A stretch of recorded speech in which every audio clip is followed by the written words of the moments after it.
I'm going to show you how to make healthy lacto-fermented sauerkraut at home using a Thermomix, but don't worry if you don't have a Thermomix, as this can all be done by hand. Now stay tuned to the end of the video, as I'm also going to show you how to make a salt brine to top your sauerkraut up if needed, and I have a few tips to help you make sure that your sauerkraut turns out great every time. Very nice cabbage, and what I'm going to do is I'm going to pull off the outside leaves.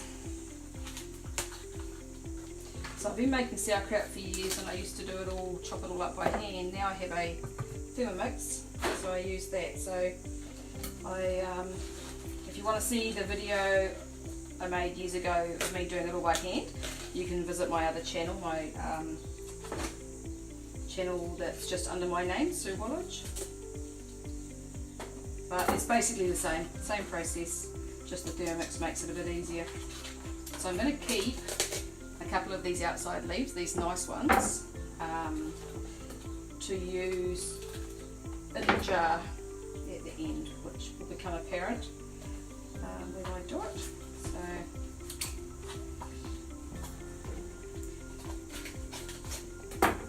let's take those off. Turn my Thermomix on. That leg there's a bit manky, so throw that one away. Okay, so the rest looks pretty good. Something on that one. I'll take that off. Pays to go in a few leaves until you get to stuff that's really nice and clean and fresh looking.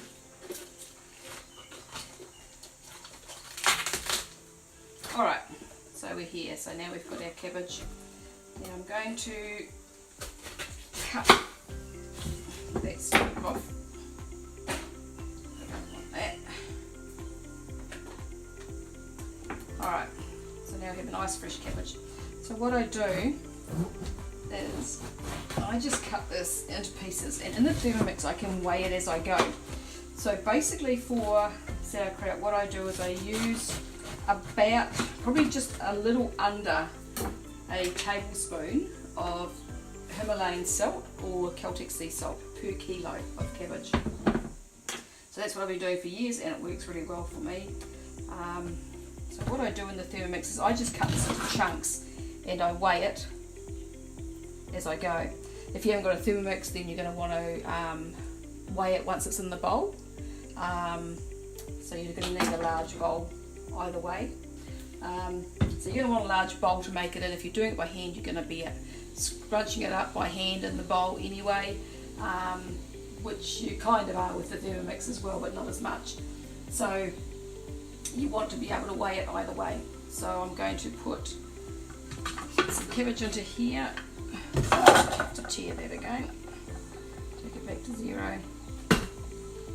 So it's 240 grams, 420. So this half a cabbage is probably going to be about a kilo for the half.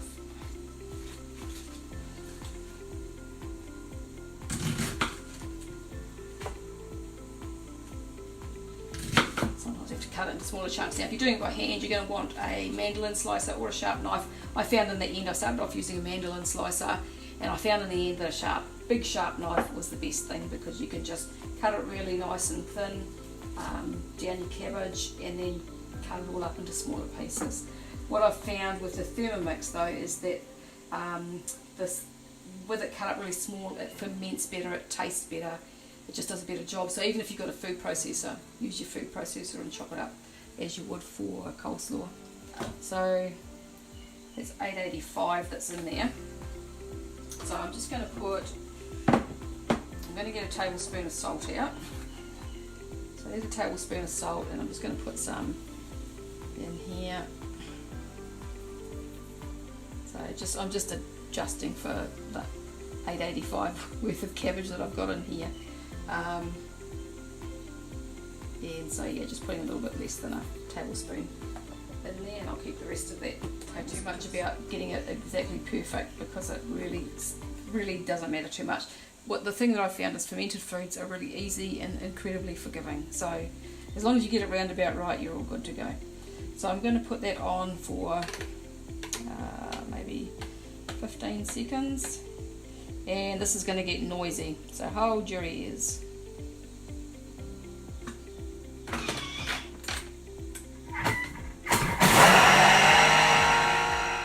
Alright, so this was what I was missing. This comes with the Thermomix, and it's really handy for jobs like this where you need to push things into the blade.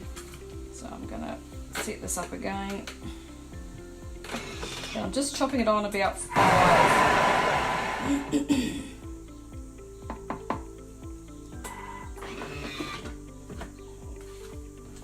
No, that's about right. So the best thing about doing it this way is the salt is really well distributed through the cabbage. Whereas when you're doing it by hand, you've got to put your cabbage in, put your salt in, and try and get it all mixed through, which I mean is easy enough to do, but it just seems to work really well like this. So as you can see, that's pretty finely chopped in there, and that it really makes good sauerkraut. So setting 5 on the Thermomix.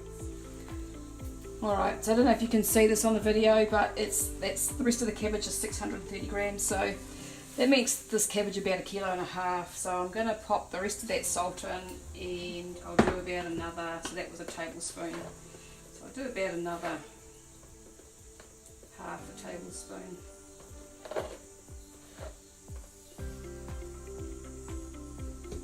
About another half tablespoon in there. And then we're going to chop this lot up as well.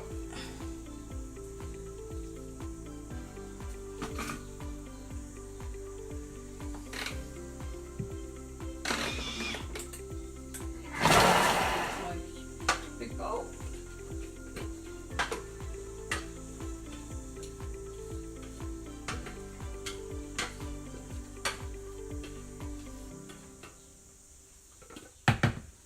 Alright, so now we have our cabbage in a bowl.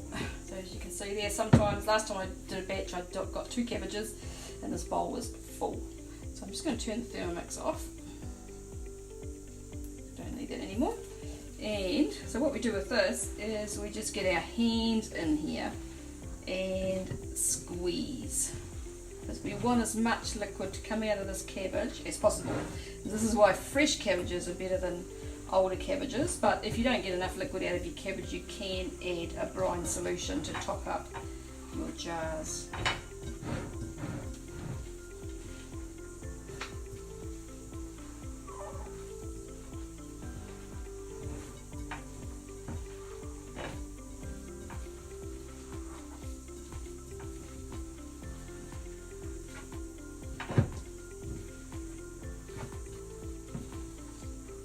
You want to get it to a point where you can see that there's liquid in the bottom. I don't know if you can see that on the video.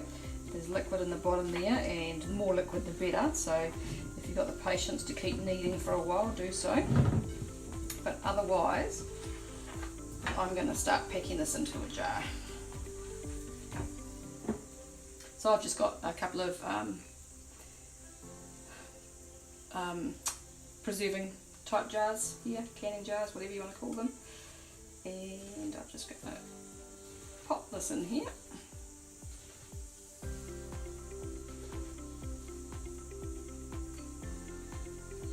And then as you're going, oops, messy job, but someone's got to do it, and then you just want to push it down, pack it down hard into the jar, and you'll see that the liquid starts coming up above cabbage there. I'm going to add some more. It's amazing how much fits into a jar when you're doing this. You're packing it down so the liquid is coming up over the top of that cabbage. Okay, so now if you can see, got some liquid on the top there, so that's about as full as I'm going to make that jar, and then I'll just fill up the other one. Now this one's probably not going to fill this jar up. I could have made that other one slightly empty. I might end up emptying some of it into here, so they're not quite as full. So when they're really full, they overflow once they start fermenting. So it's always pays to put a container under them.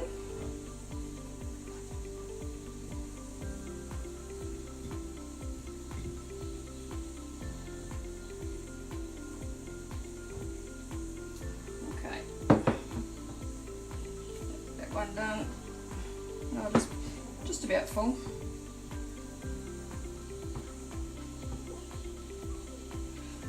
So I may end up adding a little bit of brine to these, just so that I've got more liquid in there. I'm just going to take a little bit out of this one.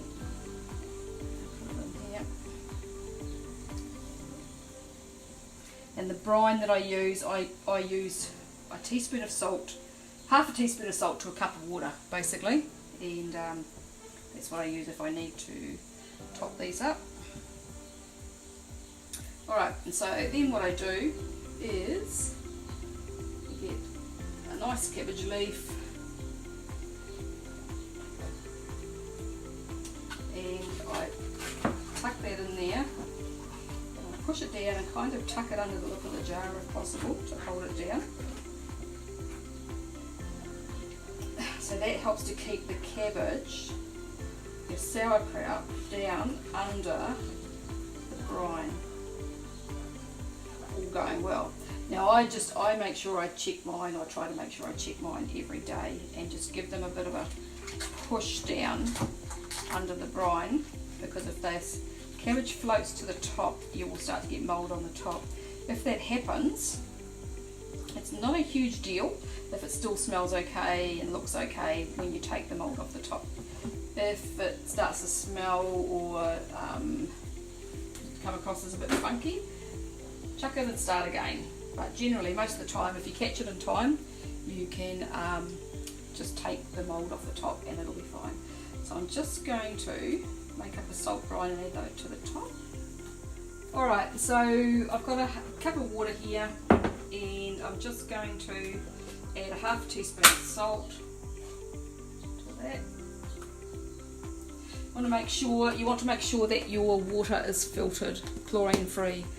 If you put chlorinated water into ferments, your ferments will probably fail because the chlorine is going to kill the bacteria that you want in there that causes the fermentation, which is a lactobacillus bacteria in this case.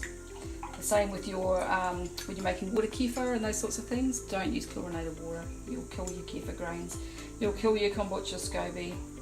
Chlorine isn't very nice stuff to natural. Alright, so I'm just going to top those up. So now you can see we've got plenty of brine over the top of that cabbage. Alright, and I'm just going to pop a couple of lids over these loosely so I don't put anything too tight on there, because they may explode if you leave them for a few days. If you do your lids up, just make sure you loosen them off fairly regularly, once a day, and that's it. And I always sit them in a container because they will overflow. Okay, so that's how you make sauerkraut at home using the Thermomix. It's really simple, really easy, but I have a few tips for you to remember. So the first is to use real salt. So you want to use pink Himalayan salt or grey Celtic sea salt, as they both contain all of their minerals, about 80 in total, and they don't contain any fillers. The next tip I have is to use fresh a cabbage as you can get. Fresher cabbages are going to have more juice in them, and they're just going to create a better sauerkraut. But if you can't get really fresh cabbages, it doesn't matter, it still works and still tastes great. The third tip that I have is to chop the cabbage up really small. So when I used to slice it up by hand, it used to end up in bigger pieces, and it was still good, but smaller is better, I've found. So if you're lucky enough to own a Thermomix, put it on setting 5 for about 20 seconds or longer if needed. And if you don't have a Thermomix, I'd suggest that you put it on your wish list, because I love my Thermomix and I wouldn't like to be without it. I use it every day for all sorts of tasks in the kitchen. So sauerkraut is so much better, as I said, when it's chopped up small. The Thermomix just does a great job of it and distributes the salt really well, which is important, and yeah, just does a fantastic job of the sauerkraut altogether. So my next tip is to use weights on top of your ferments if possible. So with the sauerkraut, I find it's not too bad. If I tuck that cabbage leaf in nice and tight under the jar, then it tends to stay down quite well. And I just, as I said, I check it every day or every couple of days and push it down. But you can get glass weights. I'll put some a link to those and to some other fermenting tools in the description below. So if you want to go and have a look, you can. So that's it. So if you are interested in learning to make other ferments, check out my videos. I've got this one on my channel about making water kefir, and I also have this one about making fermented green papaya. And so if you like this video and you'd like to see more, don't forget to subscribe to my channel and hit the notification bell to receive notifications of future videos. And if you do Facebook or Instagram, you can find me there at Suze on Starch. Thanks for watching. Bye.